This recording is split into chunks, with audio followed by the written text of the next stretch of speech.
Growth mindset is a belief that your basic abilities can be developed through dedication, hard work, perseverance, and the ability to learn from mistakes.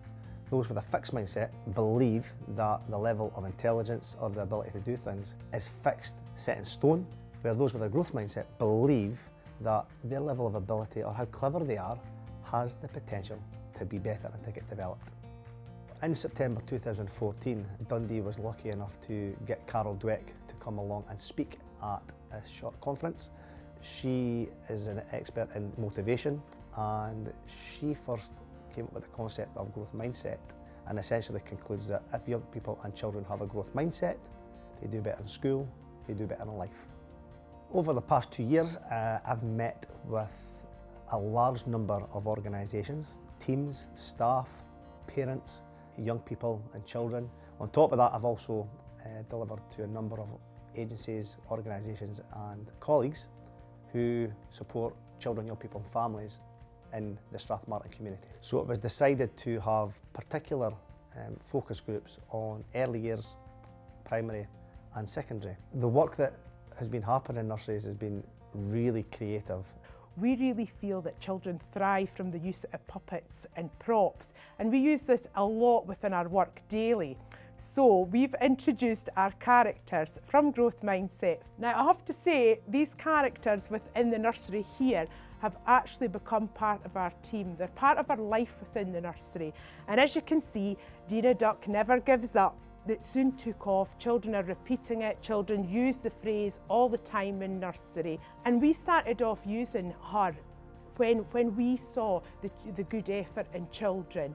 We wanted to keep it simple and basic. Children are aged 3 to 5, you know, the basic, the simpler, the more impact it actually has on young children that we're working with.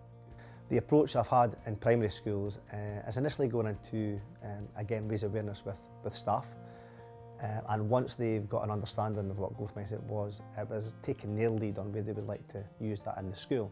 I think growth mindset is definitely more than saying you can't do it yet. I think it needs to be something that underpins the ethos of the school and the learning and teaching. I think it's something that children need to develop the self-esteem, confidence, build resilience, tolerance to others, and to look at the skills for learning life and work. I think the biggest impact that we've had is actually how the children are supporting each other and how they're discussing their learning, reflecting on the skills, but again, being more confident to make mistakes or to say, I'm not sure how to do that, and to ask someone else for help. We're still on that journey. We haven't achieved, I would say, a growth mindset 100% across the school, but we're getting there. I've also went along to parent council meetings with an opportunity to engage with those parents that are quite proactive in school life, to again raise awareness of what growth mindset is. And they've been able to guide some of the key messaging that come through the school. She's just enjoying her learning. I'm enjoying being there with her homework, whereas before she wasn't really wanting to try.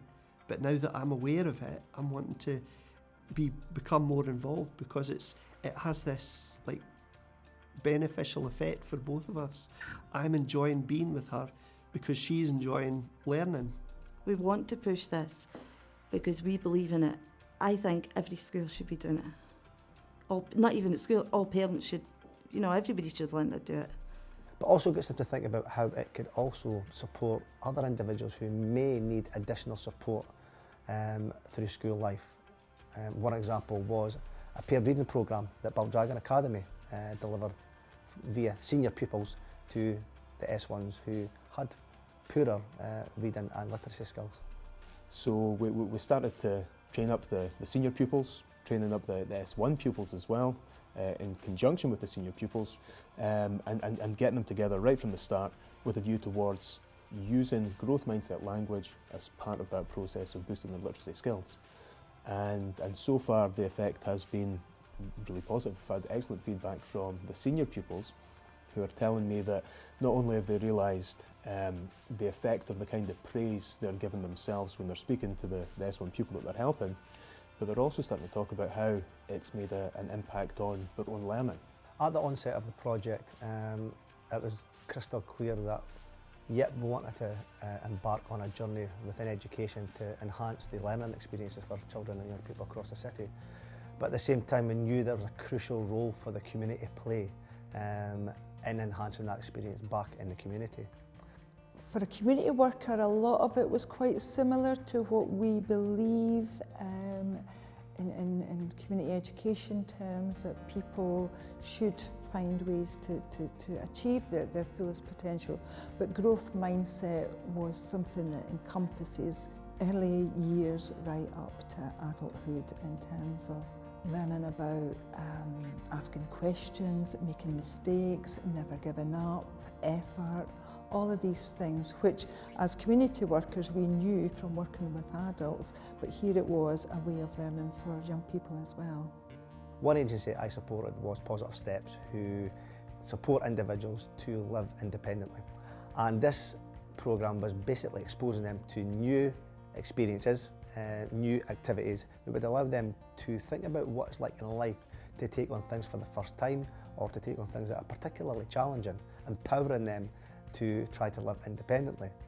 Growth mindset was the vehicle to get them to do that by having that sense of belief that when you do attempt something, you can get better, and through experience and making a few wee mistakes, you can get incrementally better at doing things. I think, from my point of view, the people that were involved in it, including staff and service users, there has been a remarkable change in their positivity towards approaching simple things like cooking and budgeting and the things that we do that are pretty mundane, normal stuff.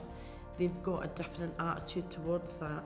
Definitely, there's just the fact that I could do more things, you know, and I know that the COPD that doesn't hold us back as much as what I thought it would, you know. So it's made a difference, definitely. So other workshops that I've delivered have been to a range of different practitioners across the city who maybe indirectly come across children, young people and families on a regular basis.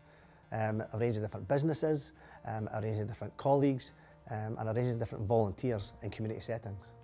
The 2-year locality-based project is coming to an end, so we've now got enough data and learning to share with other colleagues across the city. The first instance of the plan is to move into the other attainment challenge schools within the city, but that will also allow us to move into the communities that surround those schools too. I've seen practical examples of young people and adults alike believing they can get better. It's not new, it's been around in various different mediums for a long time, but the package allows anybody to have a growth mindset or to develop a growth mindset, whether you're a member of staff, whether you're a parent, or whether you're a child. That's the beauty of it.